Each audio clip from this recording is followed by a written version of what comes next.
Buongiorno, benvenuti alla TG Sicilia, le principali notizie. Nuovo sconvolgente naufragio al largo di Lampedusa, 41 morti, 3 sono bambini. I sopravvissuti soccorsi dopo 4 giorni alla deriva in alto mare. Nessun intervento dei paesi africani. In Italia ancora solo parole su cosa fare. Messina Denaro ricoverato in rianimazione all'ospedale dell'Aquila dopo l'intervento di ieri. I legali insistono per la scarcerazione. Il boss Spavaldo, tutte le telecamere di Castelvetrano e Campobello le so. Caro voli, stenta a farsi sentire il ribasso delle tariffe per le isole. Un Catania-Roma a cavallo di Ferragosto andata e ritorno arriva a 469 euro. Se comprato per settembre schizza 1150. Dall'uditore a Brancaccio allo Zen, brucia a Palermo la spazzatura non raccolta. I vigili del fuoco chiedono rinforzi al governo. Dopo gli incendi, 2 imprenditrici del Siracusano temono ora minacce e taglieggiamenti dei piromani e lamentano di essere lasciate sole. La vita è un viaggio, affronta l'insicurezza. Maria Grazia Cucinotta ci invita a guidare con responsabilità in questi giorni di gran traffico, partecipando alla campagna della Polizia Stradale. Calcio, Palermo pronto alla sfida di Coppa Italia contro il Cagliari. Corini recupera Di Mariano, a Catania arriva Maffei, il vice Mazzotta, vicino alla firma anche Marsura.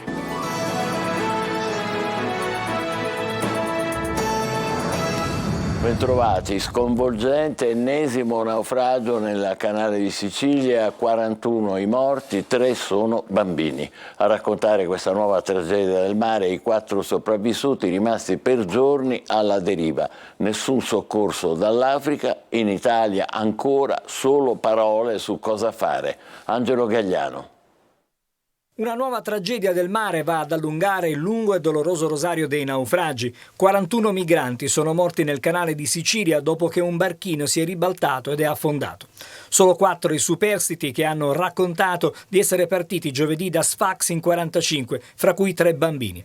Durante la navigazione, hanno riferito, il barchino è stato travolto da una grande onda. Tutti i migranti sono finiti in mare, solo in 15 avevano un salvagente, ma sono annegati lo stesso. I sopravvissuti sono rimasti alla deriva per 4 giorni prima di essere avvistati. Nessuno dei cadaveri è stato finora avvistato e recuperato, probabilmente perché i soccorritori sono arrivati diversi giorni dopo la tragedia. È un fascicolo a carico di ignoti è stato aperto dalla procura di Agrigento che indaga per favoreggiamento dell'immigrazione clandestina e morte quale conseguenza di altro reato.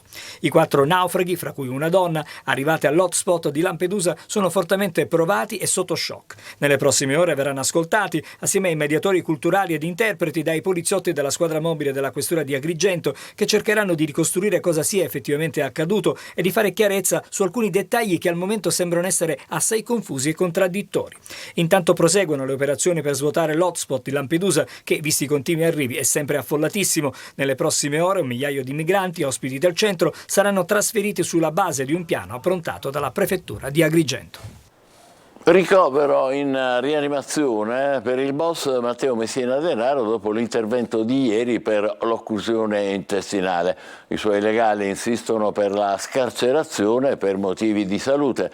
Fra le dichiarazioni rese dopo l'arresto, il boss Spavaldo dice: tutte le telecamere di Castelvetrano e Campobello le so. Natale Bruno. Matteo Messina Denaro, operato ieri pomeriggio per un'occlusione intestinale, è stato trasferito nel reparto di rianimazione, luogo nel quale dovrebbe restare per alcuni giorni. I suoi legali insistono sulla sospensione della custodia in carcere per motivi di salute. Intanto, dal verbale reso un paio di giorni dopo l'arresto emergono nuovi particolari. Dice: tutte le telecamere di Campobello, di Mazara e Castelvetrano le so. Spavaldo, nel suo narcisismo, ammette di conoscere pure i nomi di chi lo cercava. Nega qualsiasi rapporto di tipo istituzionale istituzionale con pezzi deviati dallo Stato e rivela un particolare succulento, un appuntamento col fiancheggiatore Andrea Bonafede, l'uomo che gli prestò l'identità. Io, mette verbale, ci sono andato al posto di lavoro, anche perché se ci andavo a casa mi arrestavate, perché c'era la telecamera che guardava a casa sua. Chiede il procuratore De Lucia e lei lo sapeva, risposta: tutte le telecamere di Campobello e Castelvetrano le so, primo perché ho l'aggeggio che lei cercava, che non l'avete trovato, e poi perché le riconosco. Il boss poi racconta la sua versione, più che discutibile secondo chi indaga, sull'appoggio alla latitanza ricevuto da parte del geometra Andrea Bonafede, nato nel 1963. Alt, però devi sapere a cosa vai incontro, perché nel caso in cui a me finisce male, anche se muoio, tu sarai sempre arrestato, perché poi lo capiscono anche da morto che sono io, dice. Che fa? Non ti aiuto? Non riuscirei a dirti di no. L'importante è che lo sai. Alla domanda del capo della procura di Palermo De Lucia se in cambio Bonafede ha avuto qualcosa, Matteo Messina Denaro risponde: no, Andrea no, non c'è questa mentalità. Non siamo palermitani, senza avere nulla contro i palermitani, c'è ancora un certo principio, replica De Lucia, che con ironia gli chiedeva se lo faceva per affetto. Dinanzi al procuratore e all'aggiunto Paolo Guida, il boss nega di avere fatto parte di Cosa Nostra, sono uomo d'onore, ma non mi sento mafioso, poi però ammette che forse ci ho fatto affari e non sapevo che fosse Cosa Nostra. Da quelle dichiarazioni emergono anche i tratti della fermezza di un boss che afferma che non si pentirà mai, nega le accuse di avere commesso le stragi, dice di non avere voluto offendere Giovanni Falcone quando imprecava durante le commemorazioni che lo avevano trattenuto in strada. E ancora, mi sono creato un'altra identità, Francesco, giocavo a poker, mangiavo al ristorante, andavo a giocare. Torna in libertà Angelo Monaco, considerato dalla direzione distrettuale antimafia il reggente della cosca Trigila di Noto. Monaco è stato condannato a 13 anni di reclusione per estorsione e droga. È stato scarcerato per decorrenza dei termini in attesa del pronunciamento della Cassazione. Caro Voli, stenta a farsi sentire il ribasso delle tariffe per le isole. Un Catania-Roma a cavallo di Ferragosto, andata e ritorno, arriva a costare 469 euro. Se comprato per settembre schizza a 1150. Orazio Longo. Facciamo una simulazione, possiamo vedere per esempio, noi vogliamo andare a Roma, quanto ci verrebbe a costare? Eccolo l'effetto del famigerato algoritmo, quello che in pratica regola i prezzi dei biglietti aerei in base a fattori come la località da cui si prenota e il momento. Quando il flusso di richieste è alto, il sistema propone biglietti a cifre elevate, anzi elevatissime. Qui siamo a Catania, in un'agenzia di viaggio questa mattina, un Catania a Roma, a cavallo di Ferragosto, arriva a costare 469 euro in orari comodi. La cifra arriva addirittura a 1150 euro per il mese di settembre. Da Roma invece è 433 euro, ma senza bagaglio. Abbiamo fatto varie ricerche sulla stessa destinazione un sacco di volte e questo è il prezzo che ora esce partendo il 14 di agosto e torna il 17. Come viene realizzato questo algoritmo? In teoria la compagnia, cioè il sito della compagnia, se un cliente o anche noi agenti che cerchiamo sempre lo stesso volo per 2 o 3 volte di seguito, il prezzo aumenta esponenzialmente. Una situazione, quella del caro voli, che nonostante il decreto del governo non ha ancora avuto grossi riscontri, ma i problemi maggiori, oltre al prezzo, sono quelli legati alle comunicazioni con le compagnie aeree, spesso impossibili. Anche voi avete problemi a parlare con le compagnie? Chiamando il servizio clienti delle varie compagnie abbiamo tempi di attesa di 40-50 minuti, quindi abbiamo abbastanza difficoltà anche ad aiutare il cliente che viene qua dicendo mi date una mano visto che la compagnia li ha lasciati a terra. Incredibile ma vero. Fontanarossa, polveri sottili al Terminal A. I sindacati chiedono presenze a rotazione dei lavoratori e invitano i dipendenti a non trascurare eventuali malori provocati da monossido di carbonio. Orazio Longo. Se per i passeggeri si è avviato il lento ritorno alla normalità, lo stesso non può dirsi per le lavoratrici e i lavoratori dell'aeroporto di Fontanarossa. A denunciare la situazione di sofferenza sono i sindacati per la Will Trasporti. Mascherine e continue rotazioni di postazioni rappresentano la quotidianità ancora per chissà quanto tempo. Le fuliggini, il fumo e le polveri sottili del monossido di carbonio sono fortissimamente dannosi per l'essere umano. Eliminare queste polveri sottili in tempi brevi è estremamente difficile, infatti pur avendo le aziende sostituito da alcune attrezzature, per esempio le tastiere, immediatamente si sono riempite di queste polveri. Quindi la situazione è molto complicata per i lavoratori che accusano in questi giorni mal di testa e problemi alle vie respiratorie. Sulla questione è intervenuto anche il sindacato COISP a tutela dei poliziotti in servizio presso il Terminal A. Ancora fiamme a Palermo, nella notte sono stati dati alle fiamme appunto altri cumuli di immondizia in vari quartieri. Stamane era nel capoluogo siciliano il sottosegretario Emanuele Prisco, cui si sono rivolti i vigili del fuoco. Marco Gulla. A Palermo l'estate è anche sinonimo di incendi ai cumuli di rifiuti per strada, scene che si ripetono ogni anno. E anche da alcune settimane è così. La spazzatura, infatti, in alcuni quartieri nel capoluogo resta per strada dopo l'emergenza provocata dall'incendio in discarica a Belolampo dello scorso 24 luglio e diversi cumuli sono stati dati alle fiamme la scorsa notte. I roghi nei quartieri dell'Uditore, di Brancaccio e dello Zen, un incendio di rifiuti anche in via Messine Marine, fiamme anche a Ballarò, tra le vie Decollate e Zaire. Sono intervenuti i vigili del fuoco impegnati per gran parte della notte a spegnere le fiamme. Incendi anche a Partenico, nella zona delle case popolari invase dal fumo. Una situazione di emergenza. Proprio questa mattina, sul tema incendi, il comando dei Vigili del Fuoco di Palermo ha ricevuto la visita del sottosegretario con delega ai Vigili del Fuoco Emanuele Prisco. Tema dell'incontro anche la carenza di personale per i Vigili del Fuoco che hanno dovuto fronteggiare l'emergenza incendi, non contando su tutte le unità.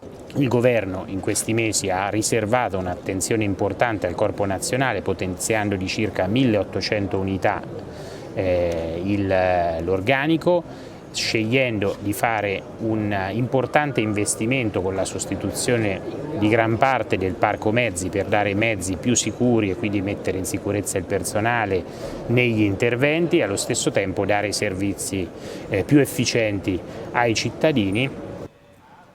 Gli incendi in agricoltura e l'allarme dei produttori. Ecco due donne che hanno voluto investire sulla terra contro tutto e tutti. Sono due imprenditrici agricole del Siracusano che si sono trovate, dicono, assediate da minacce e taglieggiamenti. Siamo rimaste sole, è la denuncia. Giusy Lazzara.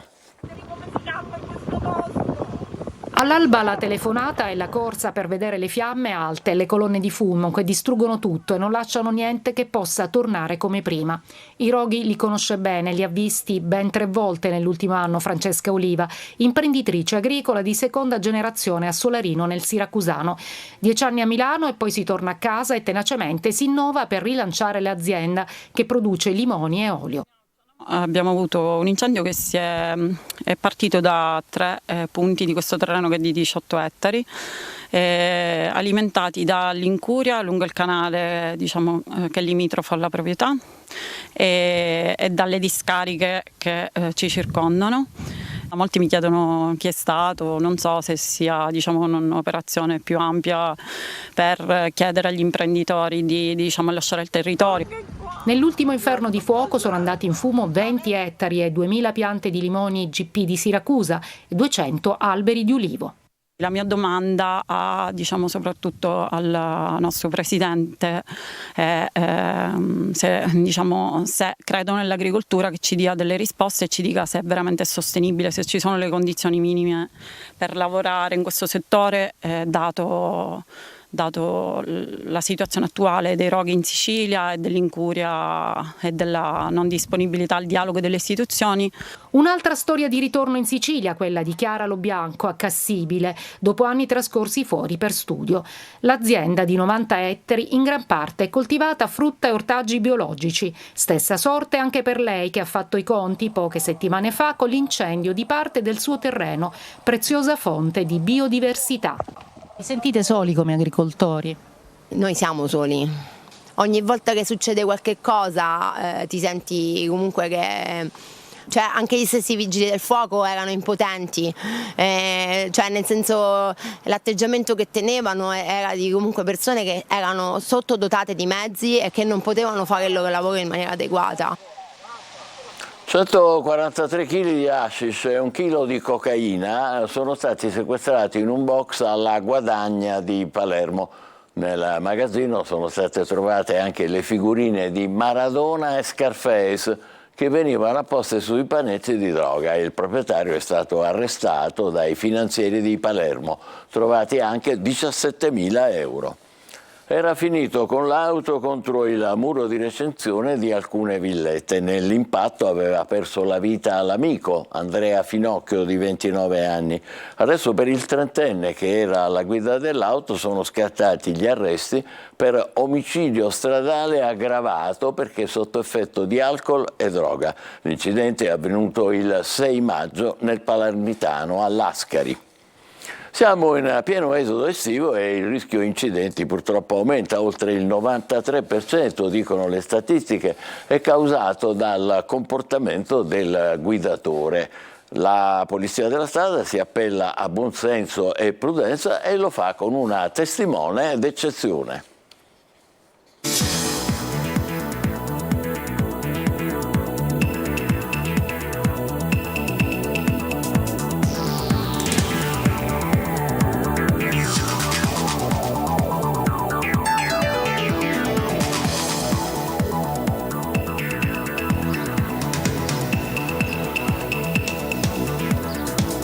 La vita è un viaggio, affrontala in sicurezza.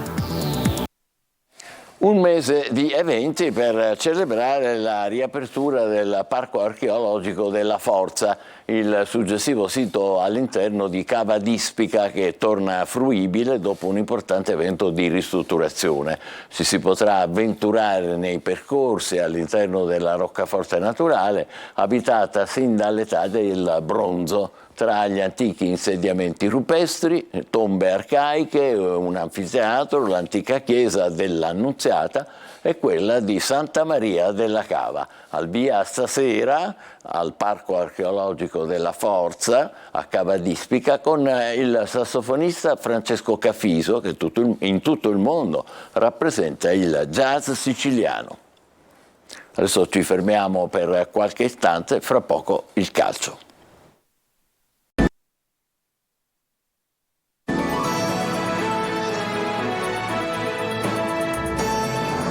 Continuiamo insieme con il calcio. Il Palermo lavora alla partita di sabato sera a Cagliari, valida per i 32esimi di Coppa Italia. Corini recupera Di Mariano sul mercato, club rosanero che spinge per il centrocampista Morutan. Marco Gullà. Il primo impegno stagionale per il Palermo si avvicina. Rosanero che sabato sera alle 21 sfideranno fuori casa il Cagliari di Ranieri nei 32esimi di Coppa Italia. Una partita dall'alto coefficiente di difficoltà, ma è risaputo che il calcio d'agosto può sempre riservare delle sorprese. Ecco perché, nonostante la differenza di categoria, il Palermo crede di poter iniziare la stagione con la marcia già ingranata. Leonardo Mancuso, Edoardo Soleri e Nicola Valente hanno lavorato parzialmente in gruppo, mentre Giuseppe Aurelio ha continuato il lavoro differenziato. Corini punterà ancora sul 4-3-3 con il tridente offensivo che dovrebbe essere composto da Di Mariano, Brunori e Insigne. Mercato sfumato Valencia, il Palermo ha deciso di trattenere Soleri. Il calciatore ormai fa parte del progetto del club del City Group, che comunque ha sempre puntato su di lui, tanto da fargli già firmare un contratto nella stagione passata fino al 2025. Ma sembra solo l'inizio. Soleri può essere un valido aiuto per Brunori, visto che a detta di Corini un attaccante come lui è unico poiché è in grado di cambiare volto alla squadra aggiungendo centimetri. La dirigenza del Palermo intanto è al lavoro per Olimpiu Morutan, uno che in Serie B ha fatto la differenza l'anno scorso a Pisa. Il club rosanero ha messo gli occhi sul trequartista esterno di proprietà del Galatasaray, che difficilmente lo includerà nel progetto e che comunque potrebbe dargli poco spazio. Quella per Morutan però è una trattativa difficile sia per il prezzo che per la concorrenza. Il Palermo ci proverà anche perché la destinazione rosanero sarebbe gradita al calciatore. Il terzino sinistro 19enne, Mattia Maffei, è un nuovo giocatore del Catania, vicino alla firma Marsura. Il Messina ufficializza il giovane Zunno ed è vicino al jolly Marco Firenze. Sergio Colosi. È la difesa il reparto su cui in questa fase si concentrano le attenzioni maggiori degli uomini mercato del Catania, in considerazione dell'esordio casalingo del 3 settembre contro il Crotone e della squalifica di 3 giornate di Lorenzini. Sul taccuino del direttore sportivo Laneri ci sono parecchi nomi. Il 24enne Alessandro Quaini, scelto da Dabbiani, vuole il Catania, ma di mezzo c'è il Fiorenzuola che gioca al rialzo per monetizzare la cessione. Il Catania è vigile e punta sulla volontà del calciatore. Daniele Liotti, Ivan Marconi, Sasan Monaco, Marco Chiose e Filippo Sgarbi, gli altri nomi circolati, mentre l'ex reggino Cionek ha scelto l'Avellino. 2 difensori centrali e una prima punta nella lista della spesa rossazzurra, in attesa della firma di Davide Marsura, dopo quella di ieri del giovane terzino Mattia Maffei, nuovo vice Mazzotta. Nel Messina ai temi estivi del mercato e del ritiro si aggiungono quelli extracampo, quali segnali premonitori di un'altra stagione difficile. È pronta l'azione legale del Comune per un debito dell'ACR di 175.000 euro, mai certificato dal presidente Sciotto nella trattativa con l'imprenditore Mannino per l'utilizzo nell'ultimo biennio degli stadi Scoglio e Celeste. Il Messina è invece pronto ad annunciare gli accordi col Jolly Marco Firenze e il difensore Federico Pacciardi replica di essere in credito con l'ente.